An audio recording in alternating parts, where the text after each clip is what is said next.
couple different approaches I take when I start to paint. One of them is, and it's probably my favorite, is I just walk up to the canvas, don't know what's going to happen, and just let my hands do what they want to do. Kind of an unconscious style of painting.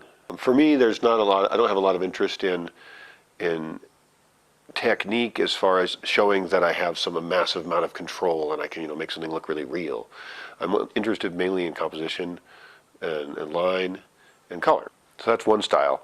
Another process is to pick a unusual medium.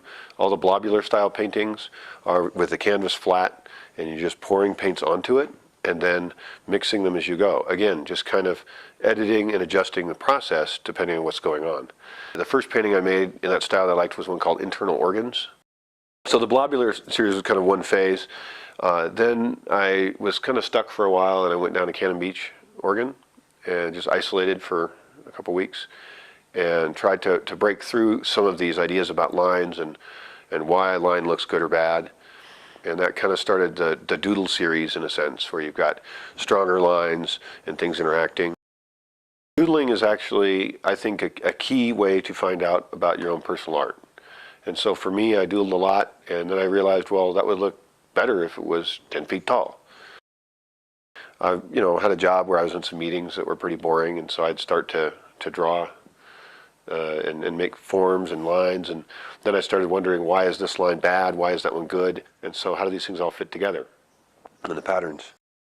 Some paintings are a really simple geometry, and I just make them, they're done, and they're gorgeous. I have kind of an idea of about the level of complexity I want, depending on the size of the painting. And I want enough spaces to be filled so that it feels full, but then if you keep going, it feels like it's overworked. Then you get these details that just it seems thrown in there. There's times when I put in a detail, then I'll paint back over it because I didn't like it. I think I first started to think about composition when I was hiking around with my dad, and he was doing photography in a natural environment, the forests, particularly rainforests in the Olympic Peninsula of Washington, and started to just notice the beautiful patterns in nature of all kinds. I remember one time I was on Mount Rainier, and we were driving, and I saw the face of a cliff, and there were so many little nooks and crannies in it, and little plants that were surviving on it, and I thought to myself, that would be a fantastic thing to be able to just hang in your living room. So that was kind of an inspiration for me to actually start painting with the globular style, was to get some of those textures so that I could get art that I wanted. Photography is probably, for me, the most important artistic medium.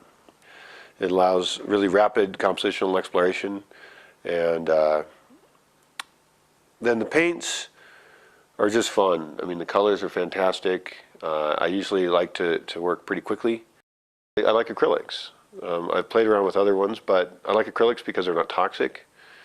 They're easy to work with. You can work quickly, and you can make really beautiful, complex stuff. And I can get what I want with acrylics. I do like optical illusions a lot. Those actually influenced me very early on when I was quite young, realizing you can look at something and it is not one thing. It can be seen different ways. Since I live in a forest, I try and figure out what we can do with natural materials. I have played with some stone carving, some wood carving, and made things out of paper pulp. I've tried to make more things out of natural materials. Certainly the god of doing that is Andy Goldsworthy, and I'm not even going to try to be as great as he is. But certainly there's lots of things in the forest that have natural textures that could be assembled to make things that are fairly beautiful. As far as interpreting my art, a lot of people will tell me what they see in it, and I like that. I like that if it's abstract, if it's non-representational, then the person can apply their own meaning. I don't feel like they need to understand or care about what I was thinking, how I made it, or why I made it, for them to enjoy it. Their perception of it is more important than mine.